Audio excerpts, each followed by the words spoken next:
ಹೌದು, ನನ್ನ ಮನೆಯಲ್ಲಿ ದೊಡ್ಡ ಮಟ್ಟದ ಬಂಗಾರ ಕಳುವಾಗಿದೆ, ಬಂಗಾರ ಕಳುವು ಮಾಡಿದಂಥವ್ರು ನನ್ನ ಹೆಂಡತಿಯನ್ನ ಕೊಲೆ ಮಾಡಿ ಹೋಗಿದ್ದಾರೆ ಅಂತ ತುಂಬಾ ನೀಟಾಗಿ ಕ್ಲೀನಾಗಿ ಅಲ್ಲಿಂದ ಚಿನ್ನ ಎತ್ಕೊಂಡು ಅದು ಮೊದಲು ಹೇಗಿರುತ್ತೆ ಅದೇ ರೀತಿ ಆಸ್ ಇಟ್ ಈಸ್ ಆ ಜಾಗವನ್ನ ಮಾಡಿ ಹೊರಗೆ ಬರುವಂಥದ್ದು ಇವರು ಎಮೋ ಆಗಿರುತ್ತೆ.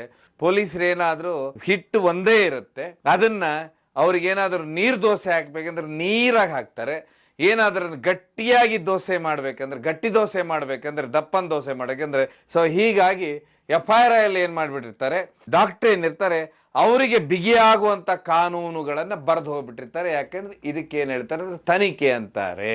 ಗಿರ್ವಿ ಅಂಗಡಿಯವನು ಇವರನ್ನ ಗುರುತು ಹಿಡಿತಾನೆ, ಹೌದು ಸರ್ ಈ ವ್ಯಕ್ತಿಗಳು ಚಿನ್ನವನ್ನ ಅಡ ಇಟ್ಟಿದ್ರು ಅಂತೇಳಿ. ಆದ್ರೆ ಚಿನ್ನ ಕಳ್ಳತನದ ಬಗ್ಗೆ ನಮ್ಗೆ ಗೊತ್ತಿಲ್ಲ, ಆದ್ರೆ ಈ ಮನೆಯಲ್ಲಿ ಈ ಹೆಣ್ಮಗಳ ಕೊಲೆ ಆಗಿತ್ತು. ಮಾನವೀಕ್ಷಕರೇ, ಅಳಿದು ಉಳಿದವರು ಕಂಡಂತೆ ಸ್ವಾಗತ ಸುಸ್ವಾಗತ. ಯಾಕೆ ಅಳಿದು ಉಳಿದವರು ಅಂದ್ರೆ ಈ ಸಂಪೂರ್ಣ ಕಾರ್ಯಕ್ರಮ ಅಳಿದು ಉಳಿದವರು ಕಂಡಂತೆ ಅವರು ನೋಡಿದಂಥ ವಿಷಯಗಳನ್ನು, ಕೇಳಿದಂಥ ವಿಷಯಗಳನ್ನು, ನಮ್ಮ ರಾಜ್ಯದಲ್ಲಿ ನಡೆದಂಥ ಘಟನೆಗಳು ಅಂದರೆ ಪೊಲೀಸರು ಮಾಡೋ ಎಡವಟ್ಟಿನ ಬಗ್ಗೆನೇ ಈ ಕಾರ್ಯಕ್ರಮದಲ್ಲಿ ಮಾತಾಡುವ. ಯಾಕಂದರೆ ಇಲ್ಲಿ ಕೊಲೆ ಅಪರಾಧಿ, ನಿರಪರಾಧಿಗಳು ಹೇಗೆ ಕೊಲೆ ಅಪರಾಧಿಗಳಾಗ್ತಾರನ್ನುವಂಥದ್ದೇ ಈ ಸಂಚಿಕೆ ವಿಶೇಷ. ಅದರಲ್ಲೂ ವಿಶೇಷವಾಗಿ ಹೆಂಡತಿಯ ಕೊಲೆ ಕೇಸಿನಲ್ಲಿ ಹೋಗುವಂಥವ್ರು.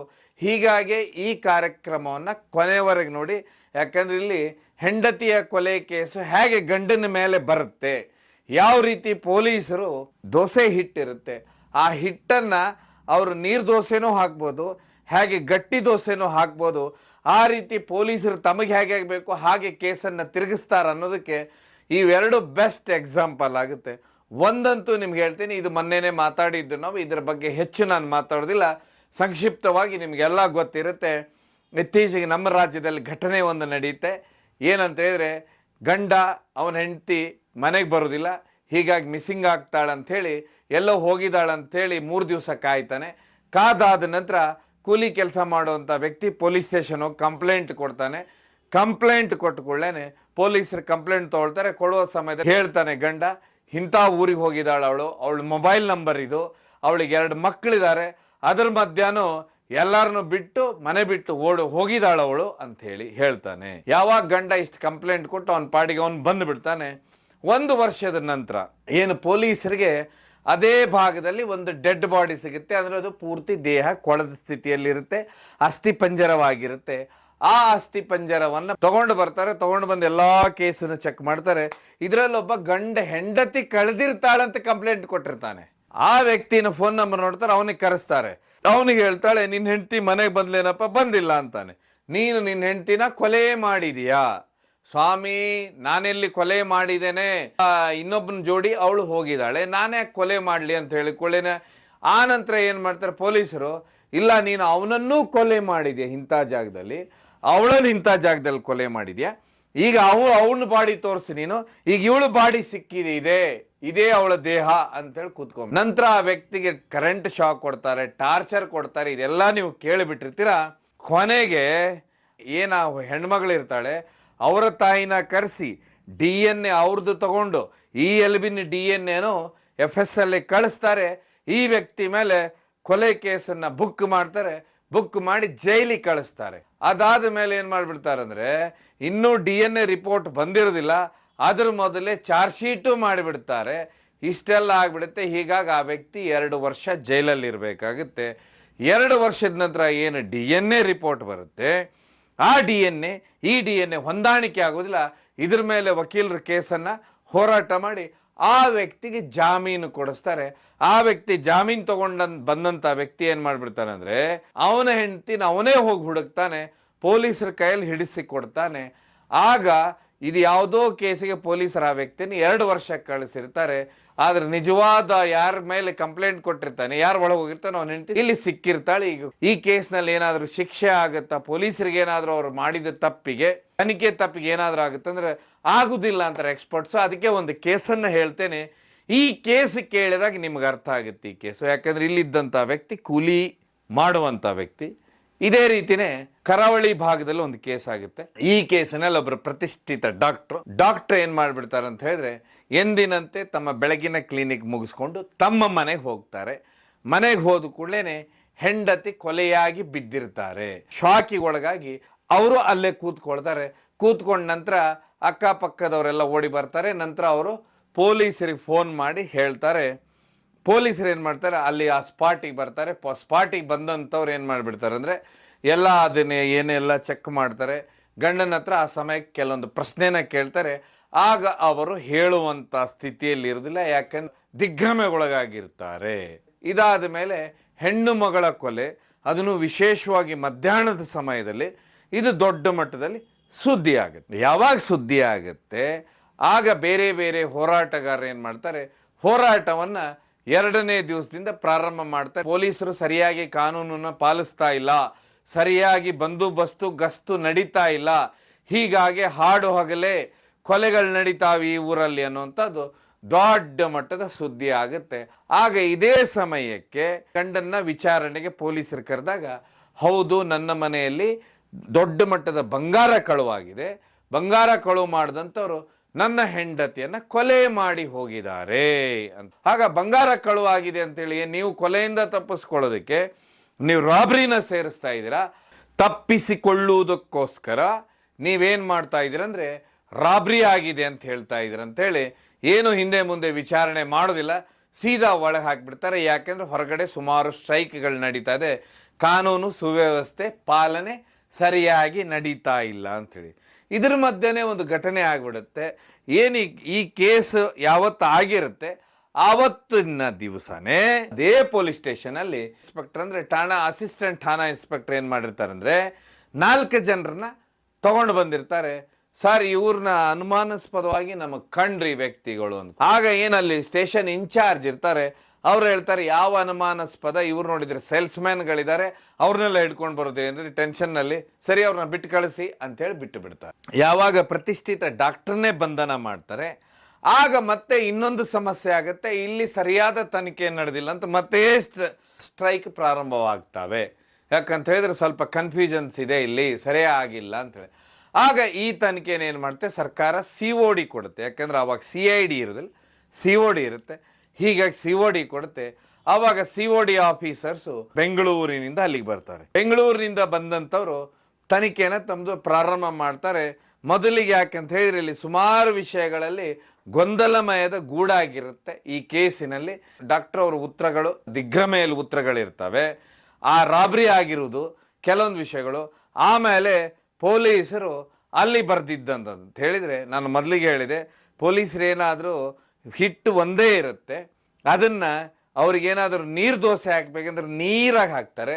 ಏನಾದ್ರೂ ಗಟ್ಟಿಯಾಗಿ ದೋಸೆ ಮಾಡ್ಬೇಕಂದ್ರೆ, ಗಟ್ಟಿ ದೋಸೆ ಮಾಡ್ಬೇಕಂದ್ರೆ, ದಪ್ಪನ ದೋಸೆ ಮಾಡಬೇಕಂದ್ರೆ ನೀರು ಅದನ್ನೇ ದಪ್ಪ ಹಾಕಿಬಿಟ್ರೆ ಬಿಸಿ ಆದ್ಮೇಲೆ ಅದಕ್ಕೆ ದಪ್ಪ ದೋಸೆ ಆಗುತ್ತೆ.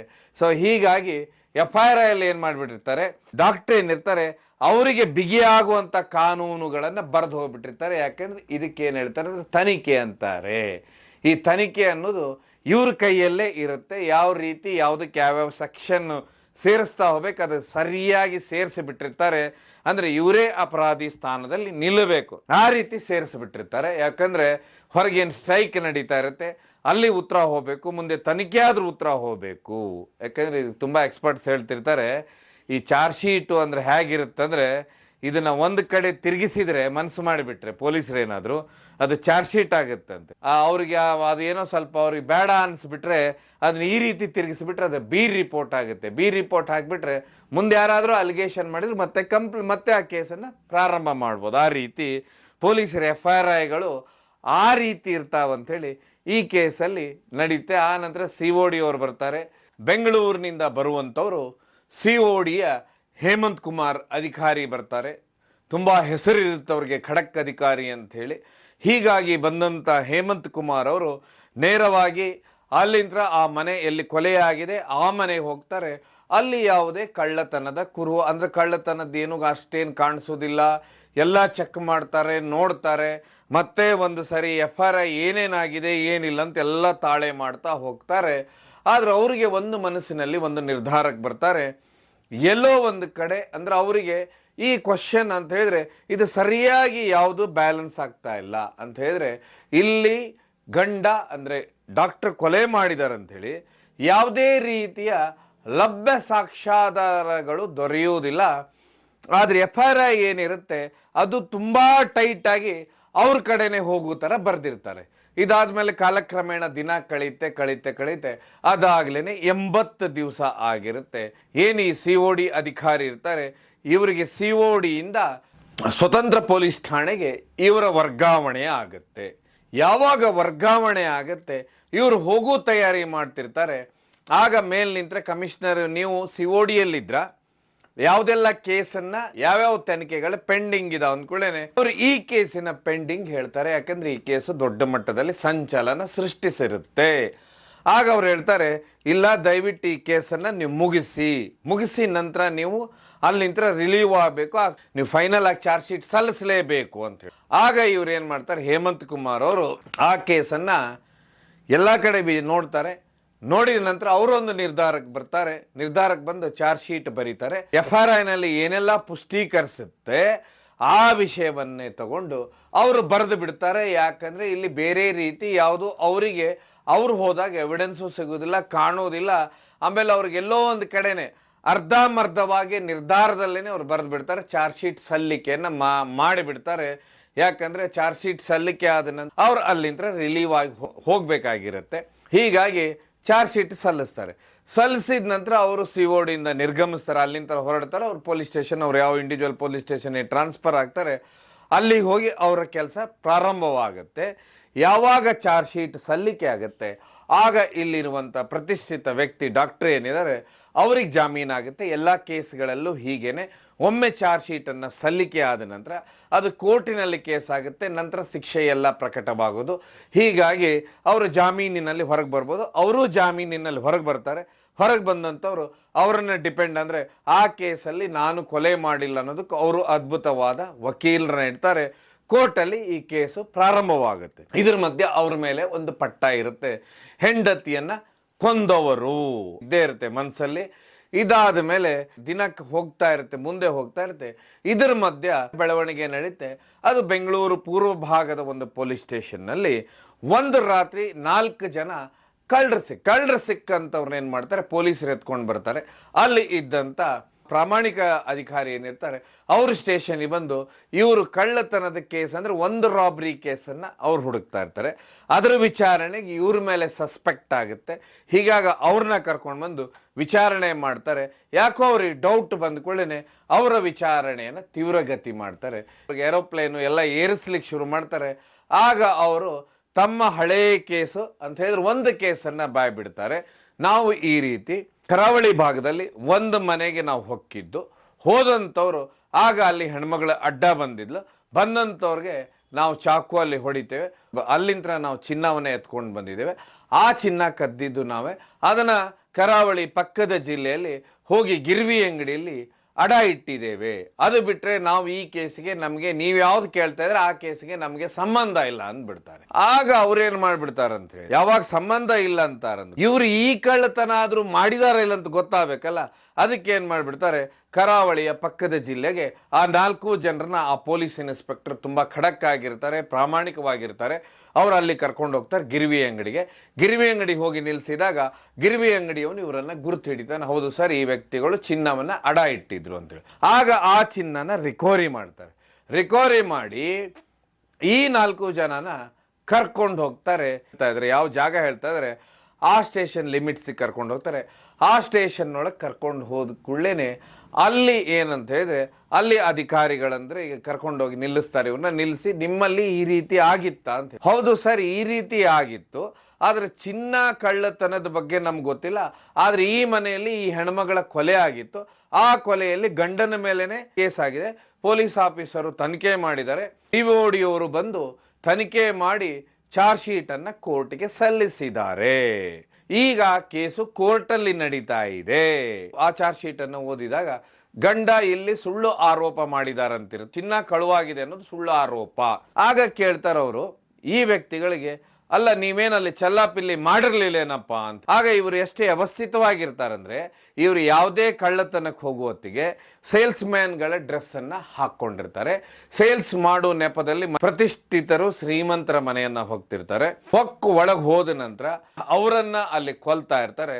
ಕೊಂದಾದ ನಂತರ ಎಲ್ಲಿ ಏನು ಚಿನ್ನಗಳಿರ್ತವೆ ಅನ್ನೋದು ಇವ್ರಿಗೆ ಗೊತ್ತಿರುತ್ತೆ. ಪೂರ್ತಿ ಮನೇನ ತುಂಬಾ ನೀಟಾಗಿ ಕ್ಲೀನಾಗಿ ಅಲ್ಲಿಂದ ಚಿನ್ನ ಎತ್ಕೊಂಡು ಅದು ಮೊದಲು ಹೇಗಿರುತ್ತೆ ಅದೇ ರೀತಿ ಆಸ್ ಇಟ್ ಈಸ್ ಆ ಜಾಗವನ್ನ ಮಾಡಿ ಹೊರಗೆ ಬರುವಂಥದ್ದು ಇವರು ಎಮೋ ಆಗಿರುತ್ತೆ. ತುಂಬಾ ವಿಚಿತ್ರ ಅಂತ ಹೇಳಿದ್ರೆ, ಈ ಕೊಲೆ ನಡೆದ ದಿವಸ ಈ 4 ವ್ಯಕ್ತಿಗಳನ್ನ ಅಲ್ಲಿರುವಂಥ ಒಬ್ರು ಕಾನ್ಸ್ಟೇಬಲ್ ಸಸ್ಪೆಕ್ಟ್ ಮಾಡಿರ್ತಾರೆ ಇವರು ಅಂಥೇಳಿ. ಆ ಸಸ್ಪೆಕ್ಟ್ ಅಂತೇಳಿ ಪೊಲೀಸ್ ಸ್ಟೇಷನ್ಗೂ ಈ 4 ಜನನು ಕರ್ಕೊಂಡು ಬಂದಿರ್ತಾರೆ. ಕರ್ಕೊಂಡು ಬಂದಾಗ ಏನು ಈ ಕೊಲೆ ಕೇಸಿಗೆ ಹೋಗಿ ಬಂದಂಥ ತನಿಖಾಧಿಕಾರಿ ಇರ್ತಾರೆ, ಅವರನ್ನು ಏನು ಹೆಚ್ಚು ವಿಚಾರಣೆ ಮಾಡಲಾರ್ದೇನೆ ಇವ್ರು ಯಾರೋ ಸೇಲ್ಸ್ ಮ್ಯಾನ್ಗಳು ಬಿಟ್ಟು ಕಳಿಸ್ರಿ ಅಂತ ಕಳಿಸಿಬಿಟ್ಟಿರ್ತಾರೆ.